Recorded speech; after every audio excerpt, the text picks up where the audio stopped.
ओम Shanti. Spark audio book series विक्रमाजीत भव। Topic परदर्शन। अव्यक्त मुरली 5 जून 77। माताओं का सबसे बड़ा पेपर ही मोह का है। अगर माताएं नष्टो मोहा हो गईं तो नंबर आगे ही जाएंगी। पांडवों को नंबर 1 बनने के लिए कौन सा पुरुषार्थ करना है? पांडव अगर एकरस स्थिति में एकाग्र बुद्धि हो गए तो नंबर 1 हो जाएंगे। पांडवों की बुद्धि यहाँ वहाँ भागने में तेज होती है, तो पांडवों की बुद्धि एकाग्र हुई तो नंबर 1। वैसे भी पांडवों को घर में एक स्थान पर बैठने की आदत नहीं होती। स्थिर होकर नहीं बैठेंगे, चलेंगे, उठेंगे, यह आदत होती है। बुद्धि को भी भागने की आदत पड़ जाती, उसका असर बुद्धि पर भी आ जाता है। ऐसे तो नहीं समझते चक्रवर्ती बनना है तो यही चक्र लगावें। यह व्यर्थ चक्र नहीं लगाओ। स्वदर्शन चक्रधारी बनो, परदर्शन चक्रधारी नहीं। स्वदर्शन चक्रधारी बनो। अव्यक्त मुरली 5 अप्रैल 81। रोज बाप दादा स्वदर्शन चक्रधारी का टाइटल स्मृति में दिलाते हैं। ऐसे चेक करो, स्वदर्शन चक्रधारी यह संगम का स्वरूप है, तो जानने तक लाया है व मानने तक व स्वरूप तक। सदा स्वदर्शन चलता है व परदर्शन स्वदर्शन को भुला देता है। यह देह को देखना भी परदर्शन है। स्व आत्मा है, देह पर है, प्रकृति पर है। प्रकृति भाव में आना भी प्रकृति के वशीभूत होना है। यह भी परदर्शन चक्र है। जब अपनी देह को देखना भी परदर्शन हुआ तो दूसरे की देह को देखना, इसको स्वदर्शन कैसे कहेंगे? व्यर्थ संकल्प व पुराने संस्कार, यह भी देहभान के संबंध से है। आत्मिक स्वरूप के संस्कार जो बाप के संस्कार, वह आत्मा के संस्कार।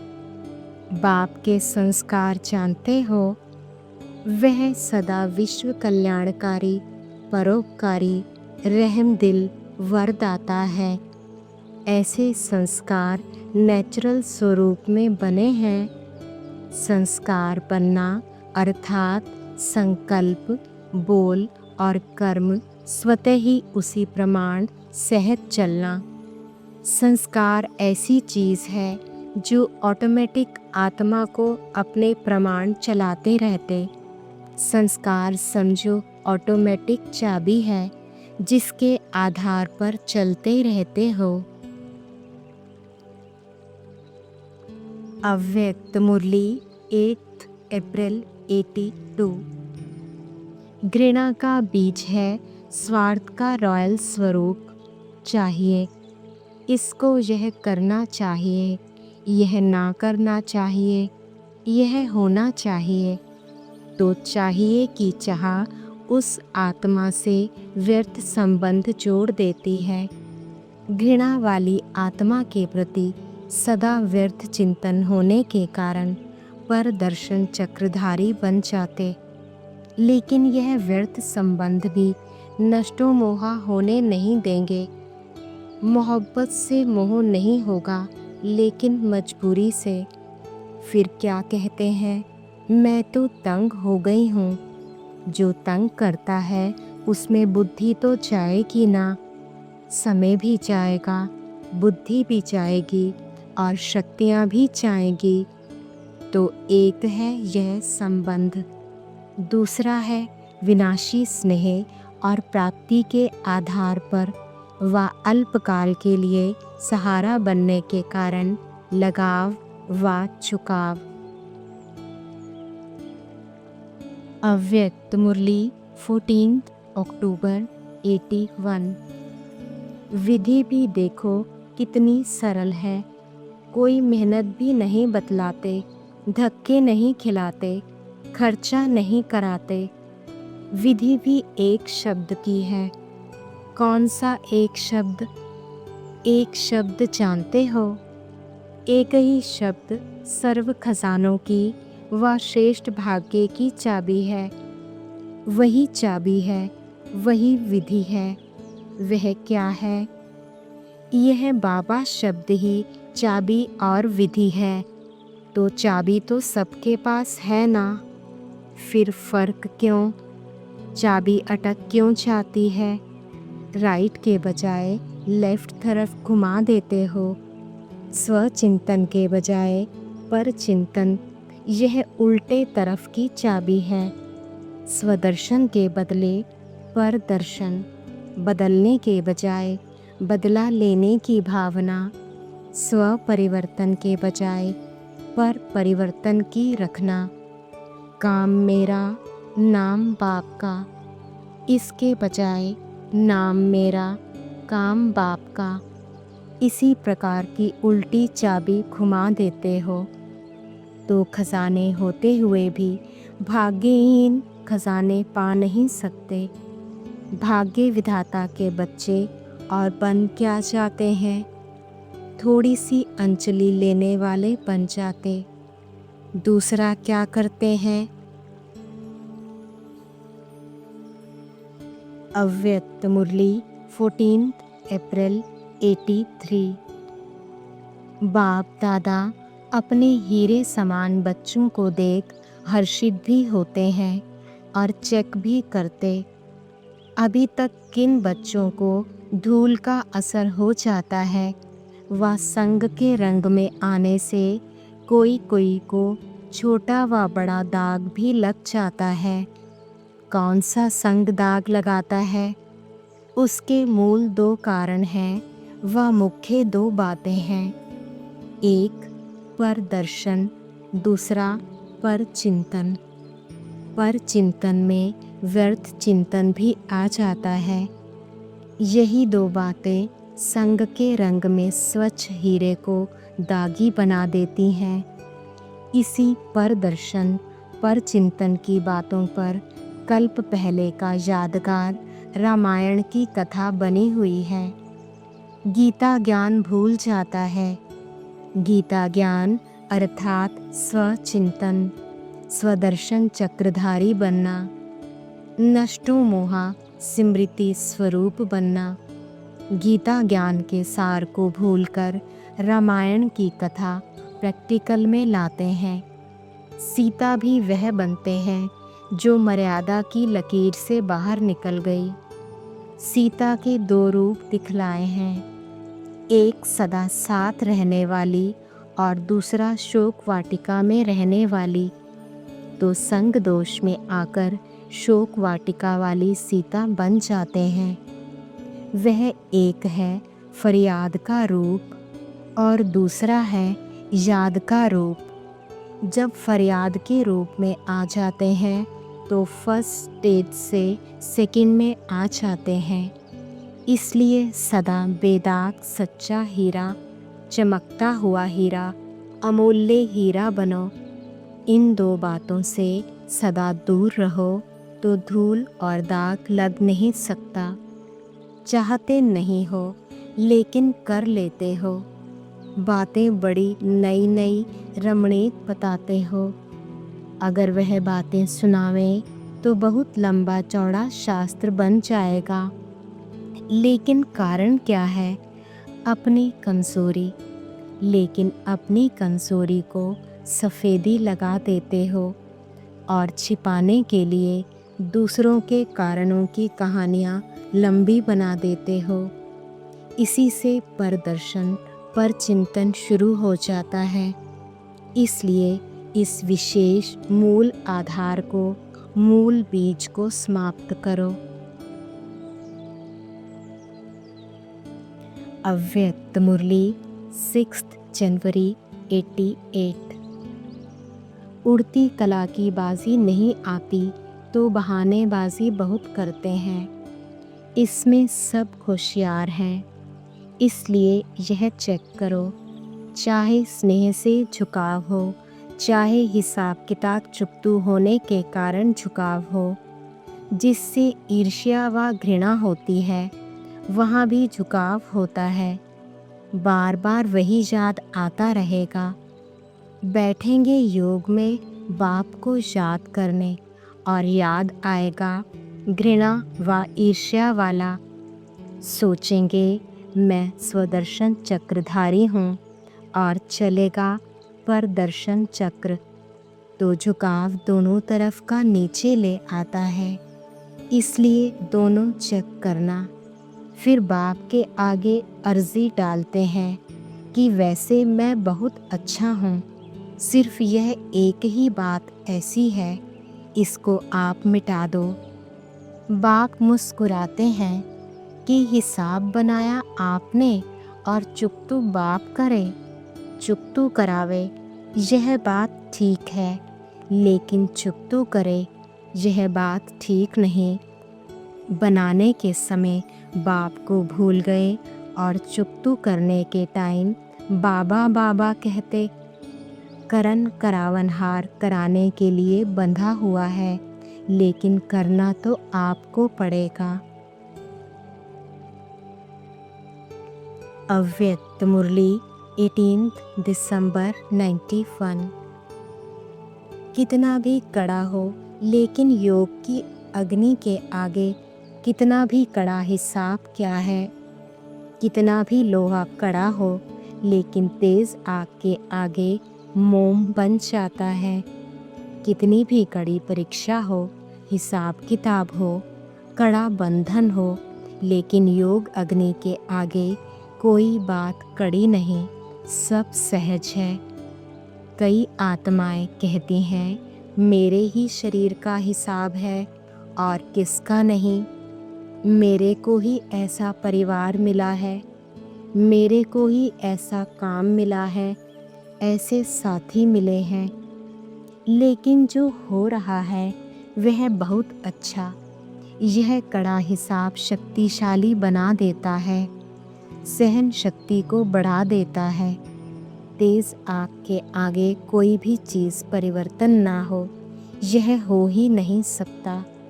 तो यह कभी नहीं कहना कड़ा हिसाब है। कमज़ोरी ही सहज को मुश्किल बना देती है। ईश्वरीय शक्ति का बहुत बड़ा महत्व है। तो सदा स्व को देखो, स्वदर्शन चक्रधारी बनो। और बातों में जाना, औरों को देखना, माना गिरना, और बाप को देखना, बाप का सुनना, अर्थात उड़ना।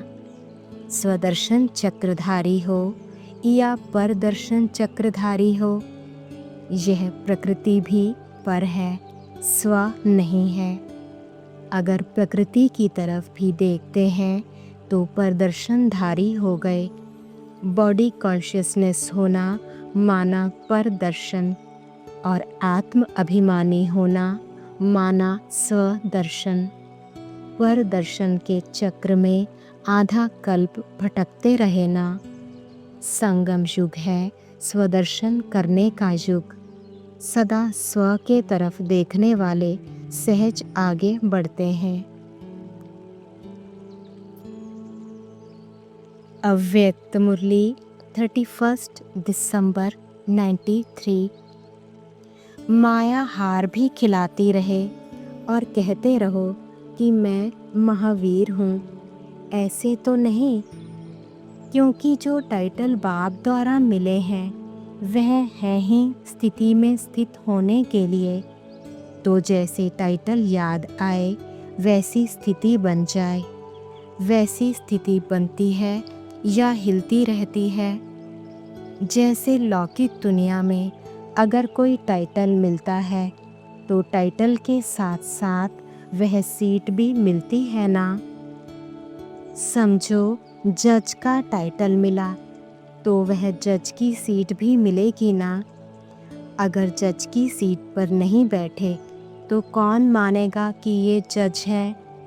अगर स्थिति नहीं है और सिर्फ बुद्धि में वर्णन करते रहते हो कि मैं स्वदर्शन चक्रधारी हूँ, मैं स्वदर्शन चक्रधारी हूँ, और परदर्शन भी हो रहा है, तो सीट पर सेट नहीं हुए ना। तो जो टाइटल स्मृति में लाते हो वैसी समर्थ स्थिति अवश्य चाहिए, तब कहेंगे कि हाँ, यह स्वदर्शन चक्रधारी है, यह हीरो एक्टर है। अव्यक्त मुरली 25 नवंबर 95। परमत, पर चिंतन और पर दर्शन से मुक्त बनो और पर उपकार करो। तीसरी बात है पर दर्शन। दूसरे को देखने में मेजॉरिटी बहुत होशियार है। पर दर्शन, जो देखेंगे तो देखने के बाद वह बात कहाँ जाएगी, बुद्धि में ही तो जाएगी। और जो दूसरों को देखने में समय लगाएगा उसको अपने को देखने का समय कहाँ मिलेगा। बातें तो बहुत होती हैं ना, और जो बातें होती हैं वो देखने में भी आती हैं, सुनने में भी आती हैं। जितना बड़ा संगठन उतनी बड़ी बातें होती हैं। ये बातें क्यों होती हैं? कई सोचते हैं यह बातें होनी नहीं चाहिए, नहीं होनी चाहिए, वो ठीक है। लेकिन जिसके लिए आप समझ रहे हो नहीं होनी चाहिए, उसमें समय क्यों दिया? और ये बातें ही तो पेपर हैं। जितनी बड़ी पढ़ाई उतने बड़े पेपर भी होते हैं। यह वायुमंडल बनना, यह सबके लिए पेपर भी है कि परमत या परदर्शन या परचिंतन में कहाँ तक अपने को सेफ रखते हैं। दो बातें अलग हैं। एक है जिम्मेवारी, जिसके कारण सुनना भी पड़ता है, देखना भी पड़ता है। तो उसमें कल्याण की भावना से सुनना और देखना। जिम्मेवारी है, कल्याण की भावना है, वो ठीक है। लेकिन अपनी अवस्था को हलचल में लाकर देखना, सुनना या सोचना, यह रॉन्ग है। अगर आप अपने को जिम्मेवार समझते हो तो जिम्मेवारी के पहले अपनी ब्रेक को पावरफुल बनाओ। जैसे पहाड़ी पर चढ़ते हैं तो पहले से ही सूचना देते हैं कि अपनी ब्रेक को ठीक चेक करो। तो जिम्मेवारी भी एक ऊंची स्थिति है। जिम्मेवारी भले उठाओ, लेकिन पहले यह चेक करो कि सेकंड में बिंदी लगती है कि लगाते हो बिंदी और लग जाता है क्वेश्चन मार्क। वो रॉन्ग है, उसमें समय और एनर्जी वेस्ट जाएगी। इसलिए पहले अपना ब्रेक पावरफुल करो। चलो, देखा, सुना, जहाँ तक हो सका कल्याण किया और फुल स्टॉप। अगर ऐसी स्थिति है तो जिम्मेवारी लो, नहीं तो देखते नहीं देखो, सुनते नहीं सुनो, स्वचिंतन में रहो। फायदा इसमें है। अव्यक्त मुरली 31 मार्च 2010। आप ब्राह्मण परिवार का एक एक का फर्ज है शुभ भावना, शुभ कामना देना और शुभ भावना, शुभ कामना लेना। उस संस्कार से देखो और चलो। एक और भी बात बताते हैं, पहले भी बताया है। तो कहाँ कहाँ संगठन में कभी कभी परदर्शन, परचिंतन और परमत की तरफ आकर्षित हो जाते हैं। अभी इन 3 पर को काट दो, एक पर रखो। वह एक पर है, पर उपकार। पर उपकार करना है, पर उपकारी हैं। ब्राह्मण का स्वभाव है पर उपकारी, पर दर्शन नहीं। यह पर काट दो। यह तीनों बहुत नुकसान देते हैं। इसलिए अपना स्वमान सदा यही याद रखो कि मुझ ब्राह्मण आत्मा का स्वमान ही है पर उपकारी। ओम शांति।